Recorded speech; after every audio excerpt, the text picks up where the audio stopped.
Have you ever enrolled in a program, taken a course, or read a book that at the time seemed really good, just chock full of all kinds of great information, but for whatever reason, you just weren't able to get the results you were looking for? When it comes to learning new information, you've got a couple of natural human traits that are working against you. And in this video, I'll explain what those two processes are, how they work against you, and then show you a really simple and easy way that you can use to greatly improve the results that you're going to get the next time you enroll in a program or a course or even just read a book. The first of these processes is called the Ebbinghaus curve, also known oftentimes as the forgetting curve. And this, if you've heard of it at all, basically it's the premise that as you whatever information you've learned, you tend to lose it fairly quickly. And it's often misquoted. Basically, when you hear about it, you may hear, like, if you take a course, you'll learn 50% of it within such and such time and 75% of it within such and such time. That's not quite the way it works. The Ebbinghaus curve describes new unrelated information. So for example, to make this a real simple example, let's say I gave you a list of 20 names and then told you nothing about the names other than, nothing about those names whatsoever. I just gave you a list of 20 names and then asked you to learn those names. Some of those names are going to correspond to people that you know in real life, and those names are going to be easier for you to remember. The other ones you'll have no association to, and those are much more difficult to remember. So when you're talking about the Ebbinghaus curve, what it means is as you take in new information, you tend to associate that with existing information. The Ebbinghaus curve basically says any information that's not properly associated tends to get lost very quickly.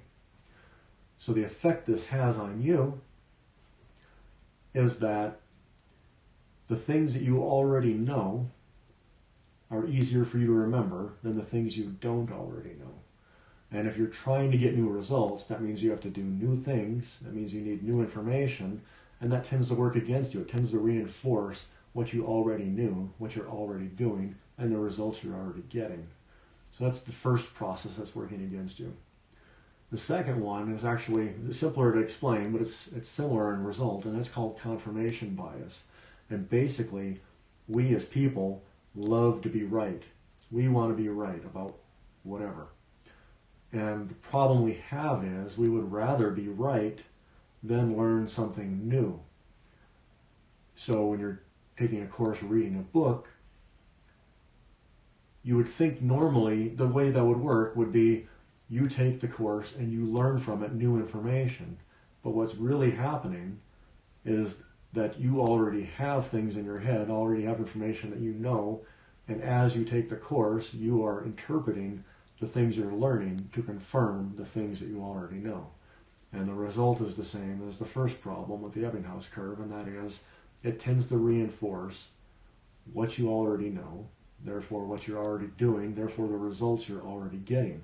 So if you're looking to get new results, different results, if you want a transformation, you've got to learn how to buck these two processes. Well, there's a really simple process that you can do anytime you want to learn something new that will help curb those and get you much better results. And the very first thing that you should do whenever you're going to take a course, enroll in a program, read a book, go to a meeting, is create your intention for whatever it is you're doing. If you're going to read a book, why are you reading the book? What do you want to get out of it? Once you have your intention, write it down. Now, in the example of a book, one thing that I like to do, I'll just take a piece of scrap paper and then I'll just fold it several times and basically create a little bookmark out of it. And from that, I can keep it with my book, and I'm currently reading The Power of Habit, Charles Duhigg. And you'll notice I've got a bookmark in here, and we pull it out. And at the very top of my bookmark is my intention. And the whole reason I'm reading this book, I've read this a long time ago, and I've already incorporated a lot of the concepts into what I'm doing. But right now, I'm reading it to get video ideas. So I put at the top of my bookmark, get new video ideas. And here's the trick with this. You want to review it frequently. If you have your intention, keep refreshing it in your mind. So every time I open my book up, first thing I do is I read my intention, get new video ideas. And then as I'm going through my book, when I see something that's interesting that I think might make a good video, I simply write it down. And I keep doing that process until I have all the ideas I want.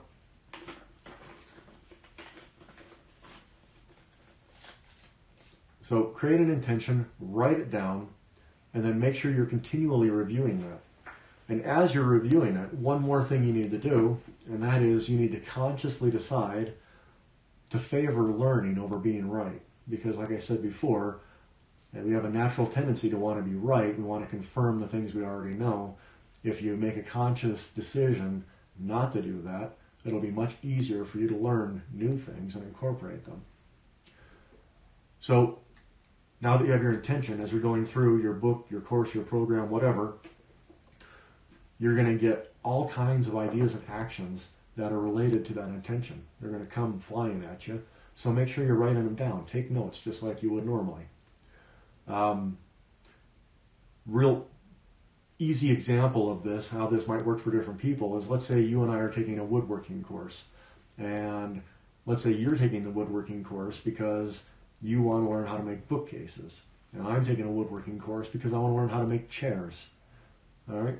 We're going to be going through the same course, learning the same things, but you're going to be taking different things out of the course than I will. I'll be learning, how to turn things on a spindle or a lathe. You may be learning how to make case joints and things like that. Somebody else that comes to the course and they have no intention, they're just not going to get much out of it.